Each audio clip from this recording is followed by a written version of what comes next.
आज तक चांद पर 12 लोग अपना कदम रख चुके हैं। कई लोग अंतरिक्ष में घूम आए हैं। कई सैटेलाइट्स हैं जिन्हें हम अंतरिक्ष में भेज चुके हैं।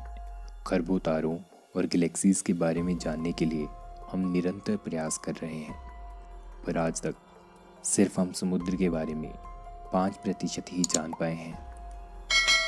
हमारी पृथ्वी का 71% भाग पानी से ढका है, पर हम इस 71% का सिर्फ 5% ही जानते हैं। इसके बाकी के बारे में हम कुछ भी नहीं जानते हैं। आखिर क्यों हमारे वैज्ञानिक समुद्र को खोजने में अपना ध्यान आकर्षित नहीं करते हैं?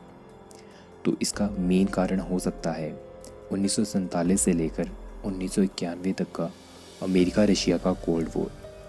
इसमें इन दोनों देशों में सर्वश्रेष्ठ बनने की होड़ मची थी, जिसमें कि वह समुद्र को छोड़ अंतरिक्ष में अपना झंडा कायम करना चाहते थे। और इसी स्पेस रेस के कारण उसमें धड़ाधड़ स्पेस मून मिशन किए गए।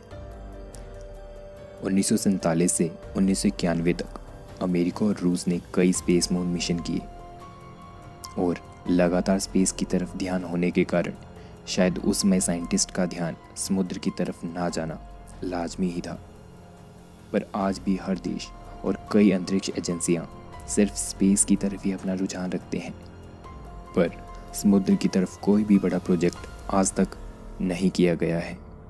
पर हम जितनी बार ही महासागर के बारे में जानने लगते हैं, हमारे सामने नई पहेलियां आ जाती हैं। कई ऐसे जानवर मिलते हैं जिन्हें हमने पहले कभी भी नहीं देखा होता है।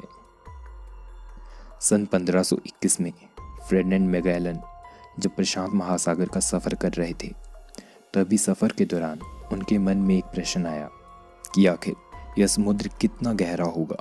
यह सवाल लगातार उनके मन में घूमता रहा, और फिर उन्होंने महासागर की गहराई को मापने के लिए एक भारी वजन को चेन के साथ बांधकर समुद्र में फेंका, पर वह 2400 फीट की गहराई पर भी समुद्र के तले को ना छू पाया। इसके बाद फर्डिनेंड मैगेलन निराश होकर वापस चले गए। फिर 1818 में जॉन रोज जब समुद्र में थे, तो उन्होंने पहली बार 2000 मीटर की गहराई में जेलीफिश को देखा था। पर 1842 में एडवर्ड फोर्ब्स ने एक अपनी एबेसिस थ्योरी में यह बताया कि जैसे जैसे हम समुद्र के नीचे जाते जाएंगे, नई जीव पनपने की संख्या कम हो जाएगी। मतलब 550 मीटर की गहराई के नीचे कुछ नहीं होगा। पर 1850 में माइकल सार्स ने 800 मीटर की गहराई में कई मछलियों और दूसरे जीव जंतुओं को देखकर एबेसिस थ्योरी को सिरे से निकाल दिया था। 830 मीटर इतनी ज़्यादा गहराई होती है कि जिसमें बुर्ज खलीफा भी डूब जाए, और 1000 मीटर की गहराई को स्केरी जोन कहा जाता है, जहाँ तक लाइट की किरण भी नहीं पहुँचती है। इस लाइट में प्रेशर इतना ज़्यादा बढ़ जाता है जितना कि वीनस ग्रह में होता है। इस प्रेशर में इंसान के बचने की कोई भी संभावना नहीं होती है। 1872 से लेकर 1876 तक चार्ल्स बाइवल थॉमसन ने पहला डीप सी एक्सप्लोरेशन कंडक्ट किया, और 1930 में विलियम वेव और ओटिस वॉर्टन समुद्र की गहराइयों तक गए। यहाँ तक वह अपने स्टील बैथिस्फीयर में गए थे। 23 जनवरी 1960 को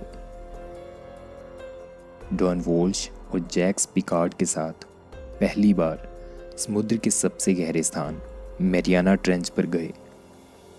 मैरियाना ट्रेंच इस समय दुनिया का सबसे गहरा स्थान है। मैरियाना ट्रेंच 11,034 मीटर यानी 11 किलोमीटर से भी ज़्यादा गहरा है। मतलब अगर इस गहराई में हम दुनिया की सबसे बड़ी चोटी माउंट एवरेस्ट को भी डाल दें तो वो भी डूब जाएगी। ये इतनी ज़्यादा गहराई है कि साइंटिस्ट का इसे हैबिटेबल जोन ना कहना सच लगता है। पर क्या पता, शायद इस गहराई में भी कोई ना कोई भयानक जानवर रहता होगा।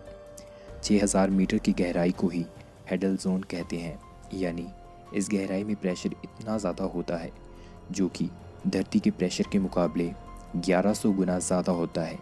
इस जगह पर एक सेकंड भी बिना किसी ऑब्जेक्ट इंसान का रुकना इम्पॉसिबल है। पर जब 1960 में डॉन वोल्श, जैक्स पिकार्ड और बैथिस्फीयर ट्रिस्टी में मैरियाना ट्रेंच पर गए थे, उसमें वह वहाँ पर सिर्फ 20 मिनट ही रुके थे, क्योंकि बहुत ज़्यादा प्रेशर होने के कारण उनकी सबमरीन के शीशे टूटने लगे थे। फ्रेंड्स, आज की वीडियो में बस इतना ही। वीडियो अच्छी लगी हो तो प्लीज़ चैनल को सब्सक्राइब कर दीजिएगा और घंटी को भी ऑल नोटिफिकेशन पर सेट कर दीजिएगा। जल्द मिलेंगे एक न्यू वीडियो के साथ, तब तक के लिए टेक केयर, बाय बाय।